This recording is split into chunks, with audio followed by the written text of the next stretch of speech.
नमस्कार दोस्तों, स्वागत है हमारे इंस्पायर टू यू चैनल पर। दोस्तों, बहुत समय पहले की बात है। किसी नगरी में एक युवक रहा करता था। वह युवक बहुत ही शर्मीला था। वह इतना शर्मीला था कि जब भी उसके सामने कोई नया व्यक्ति आ खड़ा होता तो वह उससे बात तक नहीं करता था।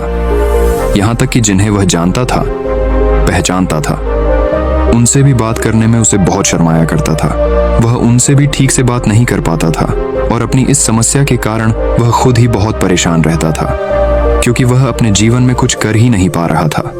धीरे धीरे समय बीतता गया और समय बीतने के साथ साथ उस युवक की शर्माने की आदत भी बढ़ती चली गई, जिसके कारण वह अत्यधिक निराश रहने लगा, परेशान रहने लगा, चिंतित रहने लगा। उसे यह समझ नहीं आ रहा था कि वह अपनी इस समस्या से किस तरह से छुटकारा पाए। उसके घर वाले भी अब उसकी इस समस्या को लेकर बहुत चिंतित रहने लगे थे।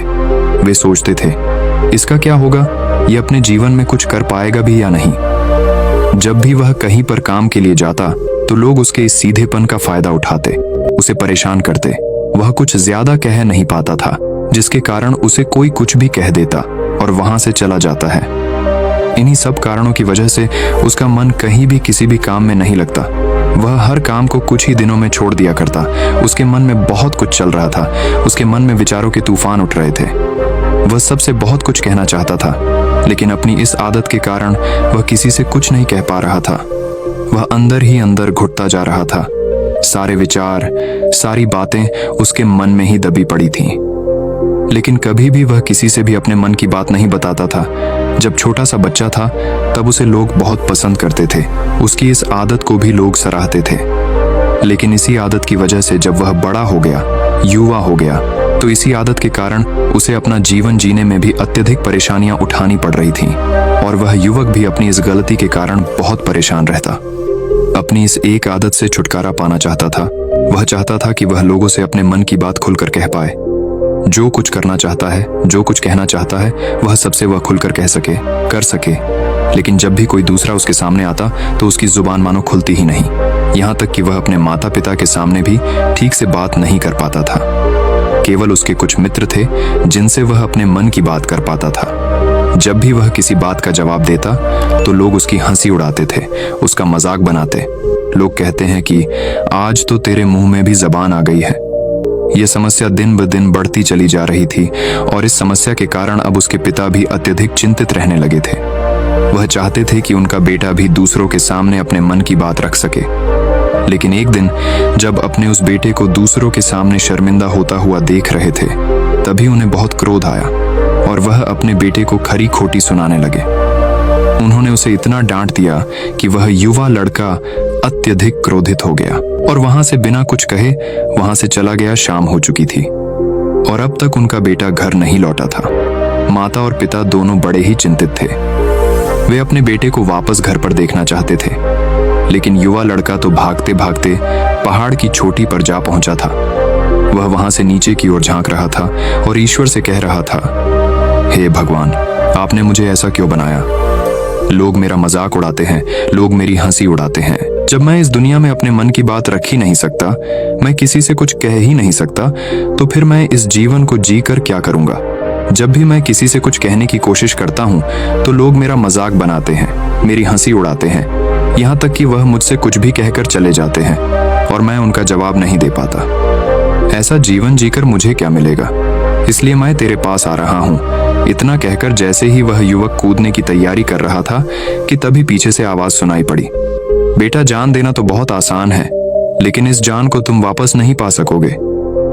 जैसे ही ये आवाज उसके कानों में पड़ी, वह पीछे मुड़कर देखने लगा। उसने जैसे ही पीछे मुड़कर देखा, उसने पाया कि एक बौद्ध भिक्षु उसके पीछे खड़े हैं। उन्हें देखकर वह डर सा गया और अपने कदम पीछे खींच लिए और चुपचाप वहां पर खड़ा हो गया। अपनी आदत के कारण वह उनसे कुछ कह नहीं पा रहा था। तभी बौद्ध भिक्षु उस युवक से कहते हैं, बेटा, क्या बात है? आखिर तुम यहाँ पर क्या कर रहे हो और तुम अपने इस जीवन को क्यों समाप्त करना चाहते हो? ये अनमोल जीवन बहुत कम लोगों को नसीब होता है और तुम्हें यह जीवन व्यर्थ लगता है। इस पर वह युवक कहता है, नहीं नहीं, कुछ नहीं, मैं तो बस यहाँ पर खड़ा होकर देख रहा था।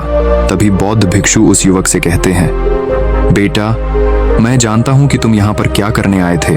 तुम मुझसे कुछ नहीं छुपा सकते, लेकिन मैं चाहता हूं कि तुम अपनी समस्या मुझसे खुद बताओ, तभी मैं उसका समाधान तुम्हें बता पाऊंगा। यदि तुम चाहते हो कि कोई तुम्हारी मदद करे तो उसके लिए पहले तुम्हें ही आगे बढ़ना होगा। यदि तुम चाहते हो कि मैं तुम्हारी समस्या का समाधान करूं तो तुम्हें मुझे अपनी समस्या बतानी होगी, वरना मैं कुछ नहीं कर सकूंगा।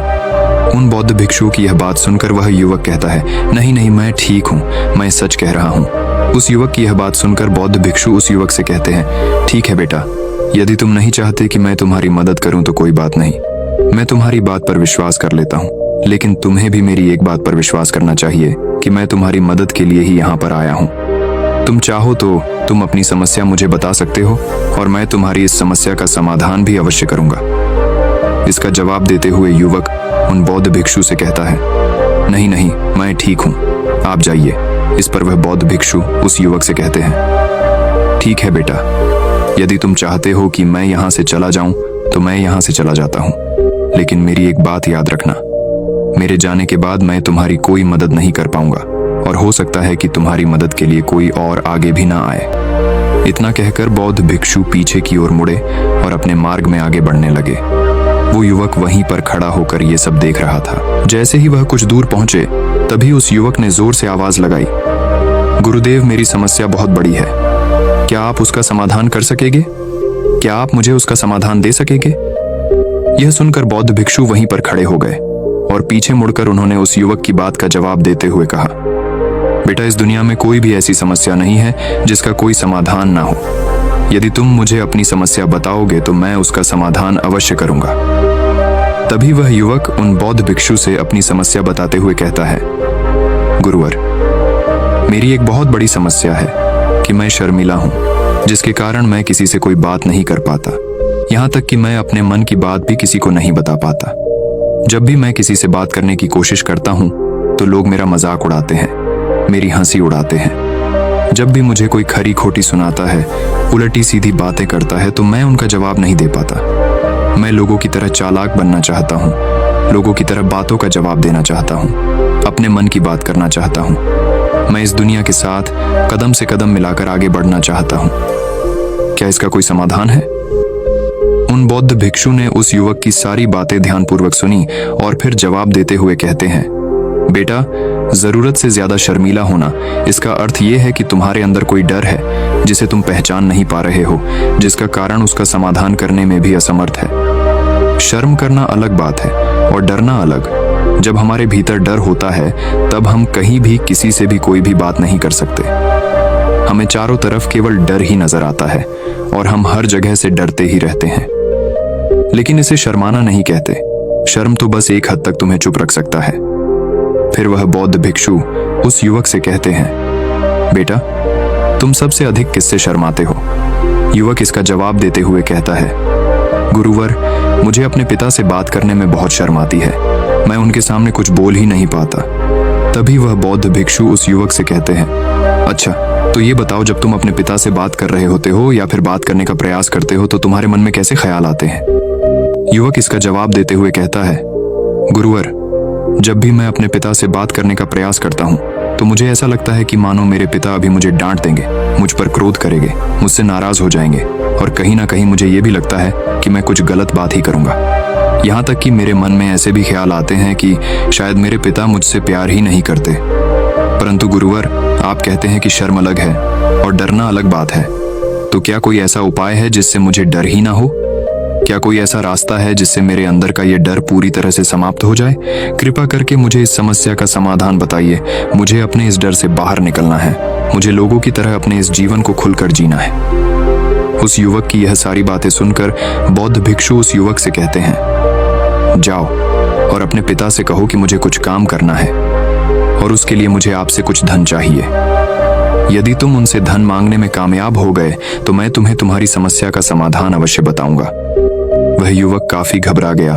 उसने उन गुरुवर से कहा, हे गुरुवर, मुझे यह कार्य न दीजिए, मैं उनसे कुछ नहीं कह पाता।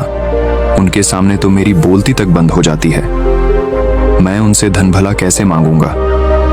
ये बात सुनकर बौद्ध भिक्षु उस युवक से कहते हैं, तब तो तुम्हारी समस्या का कोई भी समाधान नहीं है और ना ही तुम कभी भी अपने जीवन को खुलकर जी पाओगे। ये बात सुनकर युवक उन भिक्षुओं से कहता है, गुरुवर्ग, ऐसा ना कहे, कृपा करके मुझे कोई और कार्य बताइए, कोई ऐसा कार्य जिससे मेरे अंदर का डर पूरी तरह से समाप्त हो जाए। कोई ऐसा समाधान बताइए। इसका जवाब देते हुए वह बौद्ध भिक्षु उस युवक से कहते हैं, बेटा, यदि तुम्हें अपने अंदर के डर को समाप्त करना है तो पहले तुम्हें मेरा यह कार्य करना होगा जो मैंने तुम्हें कहा है। वह युवक घबराकर काफी देर सोच विचार करने के बाद पुन गुरुवर से कहता है, ठीक है, यदि आप चाहते हैं कि मैं इस कार्य को करूं तो मैं इसे करने का पूरा प्रयास करूंगा। इतना कहकर वह युवक अपने घर लौट जाता है। उसे देखकर उसके माता पिता बहुत खुश हो जाते हैं और वह युवक अपने पिता से डरते डरते कहता है, पिताजी, मुझे आपसे कुछ बात कहनी है। इस पर उसके पिता कहते हैं, बोलो क्या बात है। युवक आगे कहता है, पिताजी, मैं कुछ काम करना चाहता हूं और उसके लिए मुझे आपसे कुछ धन चाहिए। क्या आप मुझे कुछ धन दे सकते हैं? इतना सुनकर उस युवक के पिता ने उसकी ओर ध्यान से देखा। काफी देर देखने के बाद वह खुशी से झूम उठे और तुरंत ही उन्होंने कुछ धन अपने पुत्र के हाथों पर रख दिया और कहने लगे, बेटा, इतना धन काफी है कि तुम्हें और चाहिए। इसके जवाब में वह युवक अपने पिता से कहता है, नहीं नहीं पिताजी, इतना काफी है, मैं इतने से काम चला लूंगा।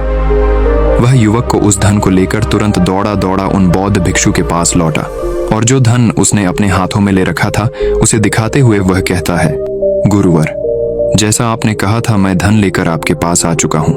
मैंने अपने पिता से धन मांग लिया है। अब मुझे आप मेरी समस्या का समाधान बताओ। तभी बौद्ध भिक्षु उस युवक से कहते हैं, अरे इतनी जल्दी क्या है, अभी तो तुम्हें मेरे लिए एक और काम करना है, तभी मैं तुम्हें तुम्हारी समस्या का समाधान अवश्य बताऊंगा।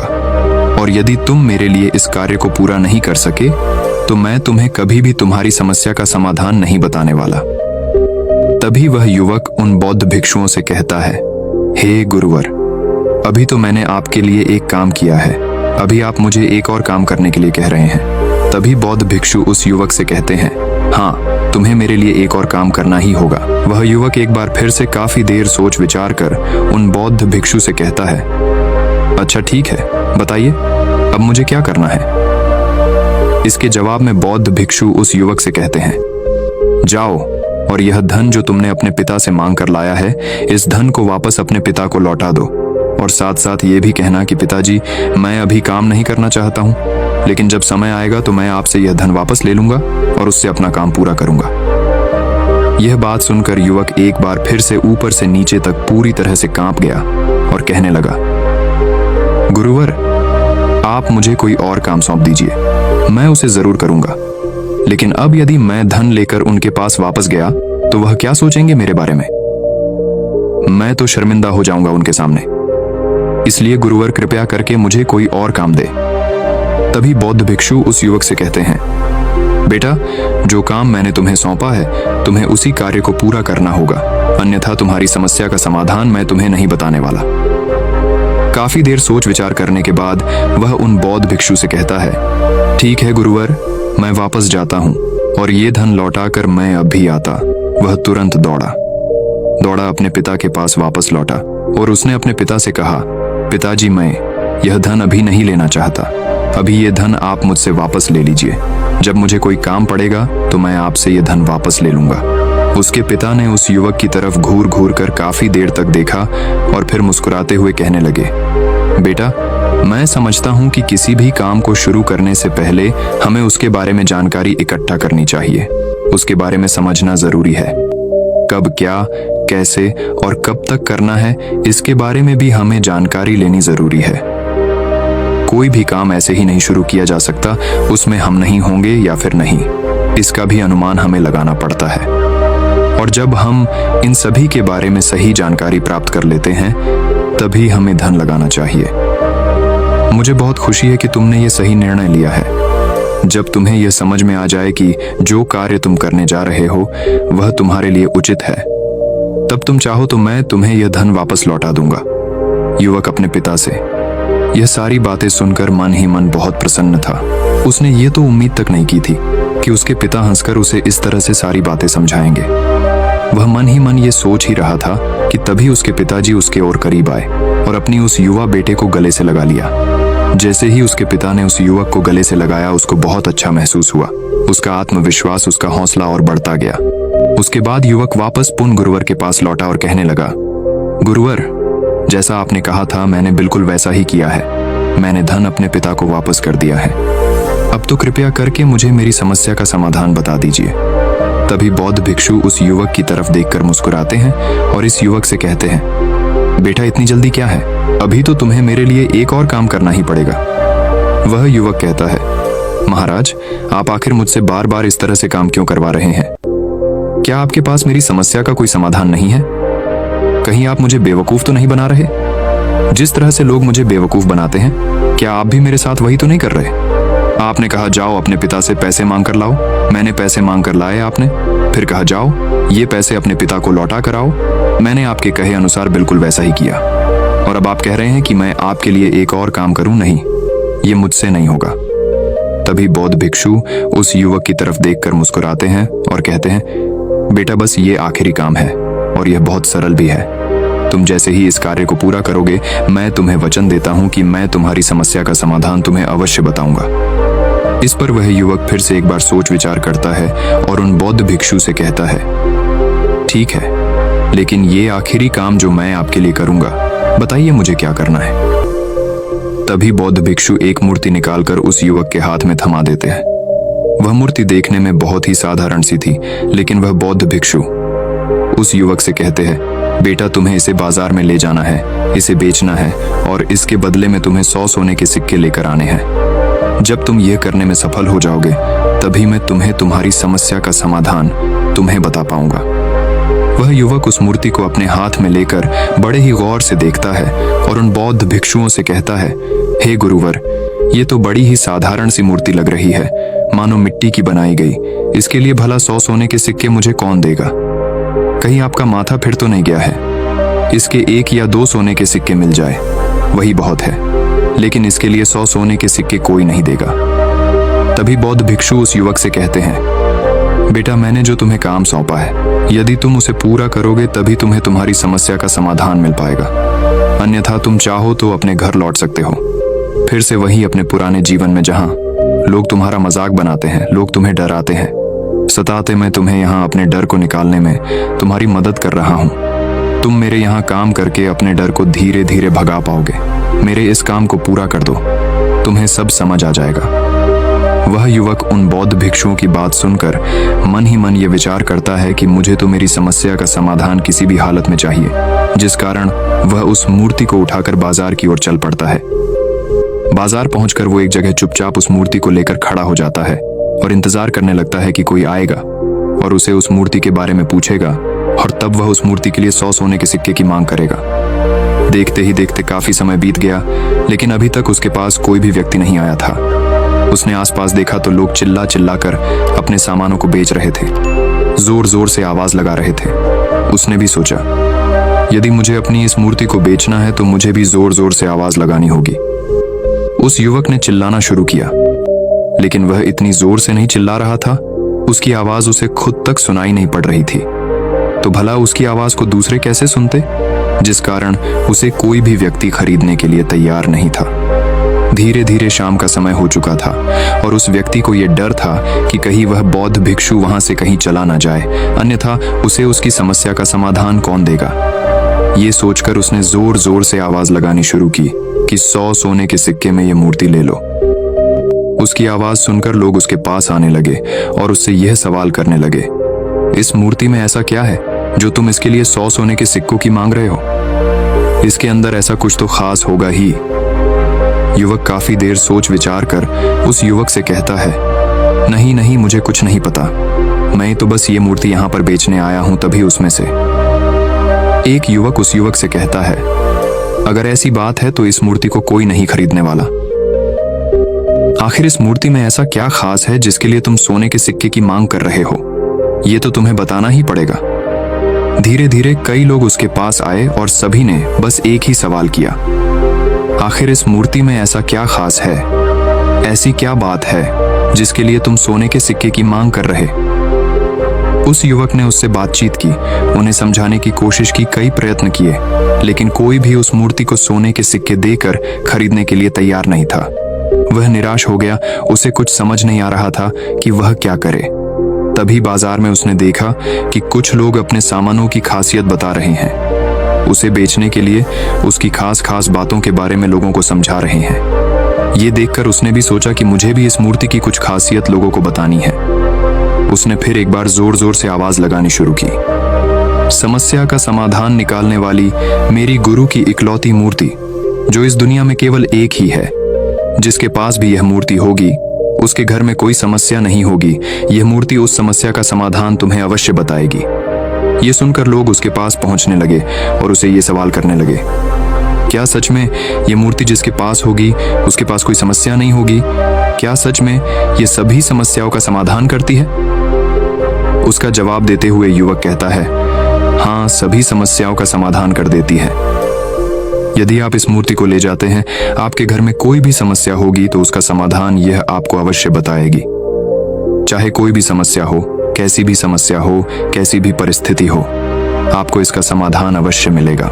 इतना सुनने के बाद अब वही एक मूर्ति सबको चाहिए थी। उस मूर्ति के दाम लगाने लगे। कोई उसे 200 सोने के सिक्के, तो कोई 400, कोई 6, 7, तो कोई 1000 सोने के सिक्के देने के लिए तैयार था। उस मूर्ति की कीमत लगातार बढ़ती जा रही थी। जैसे जैसे लोगों को पता चलता जा रहा था कि ये मूर्ति लोगों की समस्या का समाधान करती है, लोग उसे किसी भी कीमत पर खरीदने के लिए तैयार हो गए थे। अब वह युवक भी आत्मविश्वास के साथ और जोर से चिल्ला रहा था, लोगों को उस मूर्ति के बारे में समझा रहा था, बता रहा था। अब उसके मन में कोई डर नहीं था। वह लोगों को उस मूर्ति के बारे में पूरे आत्मविश्वास के साथ बिना घबराए उस मूर्ति की खासियत बताने में लगा हुआ था, जिसके कारण लोग उस पर भरोसा कर रहे थे और वह भरोसा लोगों की नजरों में नजर भी आ रहा था। जैसे जैसे अंधेरा होता गया, लेकिन लोगों की भीड़ मानो कम होने का नाम ही नहीं ले रही थी। लोग उस मूर्ति को खरीदना चाहते थे। उस युवक ने जोर से आवाज लगाई कि मुझे क्षमा करे, यह मेरे गुरु की मूर्ति है और मैं इसे बेचना नहीं चाहता। इतना कहकर वह युवक उस मूर्ति को लेकर वापस खाली हाथ लौट आया और उन गुरुवर के पास पहुंचा और उन गुरुवार से कहने लगा, हे गुरुदेव, आपका बहुत बहुत धन्यवाद।